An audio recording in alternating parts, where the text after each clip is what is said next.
thank you for watching Win Life TV. My name is Elizabeth Morris of Social with Elizabeth, and this is Get Social. Today, I want to tell you a little bit about Twitter. If you have a Twitter account, you know that the Twitter feed moves very, very fast. You have to post during several times throughout the day, and you have to post content that really grabs people's attention with very short amount of words because you only have 140 characters in that tweet.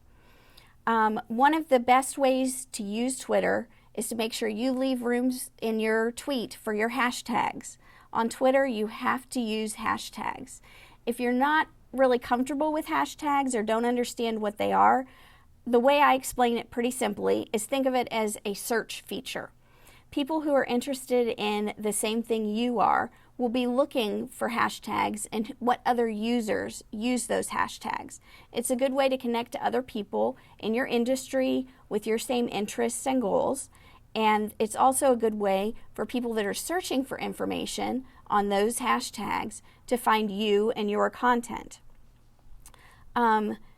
Twitter gives you a list of, I'm going to show you my screen real quick. Twitter will give you a list of trending hashtags, and anytime one of these trending hashtags is relevant to your business or your industry, go ahead and use one of those because that will be a hashtag that's getting a lot more attention during that time on Twitter. But make sure that it is relevant to your business or your industry and make sure that you're using the hashtag appropriately. There have been some very well-known disasters with hashtags.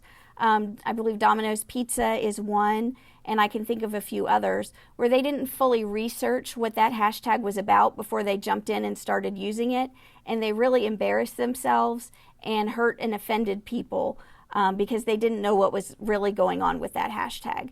So jump on those trending hashtags, but make sure you look into them first. Don't just see one and assume you know what it means and start using it. Click on them, read through them, make sure you understand what that is, and then jump in on it. The other thing with Twitter, since you have such a short amount of space, is you want to use a link shortener. When you're posting a blog post to Twitter or you're posting something that you want to share from your Facebook page, from your website, use a link shortener so that half of your tweet isn't used up with that link. The one I like to use the most is the Google link shortener. And if you just type in link shortener, several options will show up in your search, and you can use any of those. The Google option is just my preference because it's the easiest one for me to use. Make sure you're retweeting. You want to retweet content from Twitter from other people with your same in your same industry, with your same interests, or that have relevant or corresponding information as to what you're sharing. It's a great way to connect with other people on Twitter, and it's a great way to show that you are an expert in your industry or your niche because you're sharing other information with your audience. You don't have to all the time use 100% your content. You absolutely can share other people's content. And whenever you see something that's really good, go ahead and retweet it. That's a great thing to do. You can also give it a little heart where you're saying that you like it, and it will save it to this area of your Twitter feed right here with your likes. And you can see that I have a few that I just did last night I put up there. When I do that, Kim got a notification that said I favorited or liked her tweet. So she might come over and look at my page, and she might follow me and enjoy seeing some of the content that I have out there. It's just a great way to make connections with people. The other thing that's really big with Twitter is you want to make sure that you are using your keywords.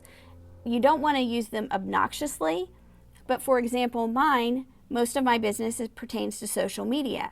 So when I'm putting a tweet out there, I try to use the words social media, online marketing, digital marketing, those words that are very specific to what my business is to help people find me. When you use those keywords, people are going to search and find you quicker. And when they search on Google or any other search engine, those keyword heavy tweets will show up in the search engines as well. So that can be guiding people to you because you had a really great tweet or a really great Facebook post and you weren't even promoting it or doing anything with it, but when they search using that keyword, they find you. And that's a great way to do some free advertising for yourself, is to make sure that you do show up in those searches. Now, I wanted to give you a little tip about hashtags today, because they can be complicated and confusing, and you may not have any clue what kind of a hashtag you should be using for your business. One place that you can use is called hashtagify.me.